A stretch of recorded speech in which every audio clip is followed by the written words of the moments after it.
కర్కాటక రాశి పునర్వసు 4వ పాదం, పుష్యమి 4 పాదాలు, ఆశ్లేష 4 పాదాలు కలిస్తే కర్కాటక రాశి. కర్కాటక రాశి వారికి ఈ సంవత్సరము మిశ్రమ బలము అని చెప్పవచ్చు.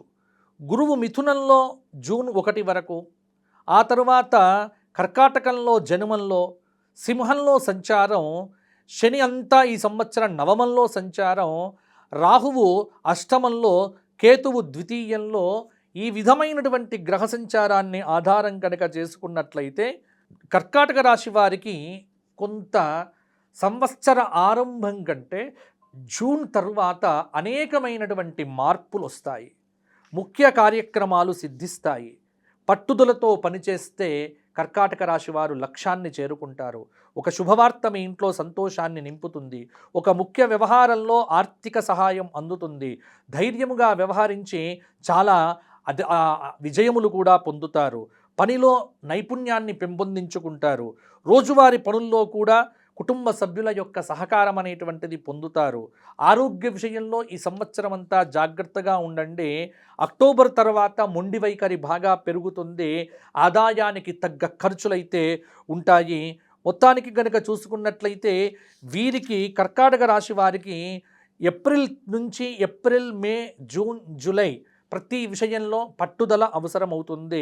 అలాగే సెప్టెంబర్, అక్టోబర్, నవంబర్లో శ్రమకు తగిన ఫలితంతో పాటు కొంత కష్టాలు తగ్గుతాయి. ఆర్థిక విషయముల యందు కూడా సానుకూల ఫలితాలు వస్తాయి. నవంబరులో అనుకున్న పని సాధించే ఆస్కారం ఉంది. డిసెంబర్, జనవరి, ఫిబ్రవరిలో మనోధైర్యంతో చాలా కష్టమైన పనులు కూడా పూర్తి చేస్తారు.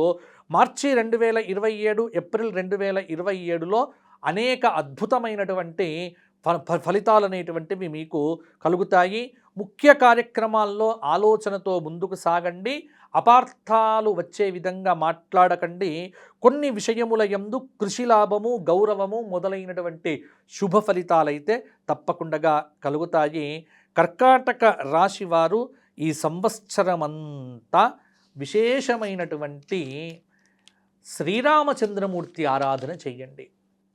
రాముడి ఆరాధన, రామక్షేత్ర దర్శనాలు, శ్రీరామనామ లేఖనము, అలాగే తప్పకుండా ప్రతి నిత్యము కూడా ఎంతో కొంత రాహుకేతువులకు జపదాన హోమాదులు, దుర్గా సప్తశ్లోకి పారాయణము, మంగళవారమును నాడు సుబ్రహ్మణ్య స్తోత్ర పారాయణాదులు చేయటం, గోసేవ చేయటం వల్ల కర్కాటక రాశి వారికి ఇంకా బాగుంటుంది.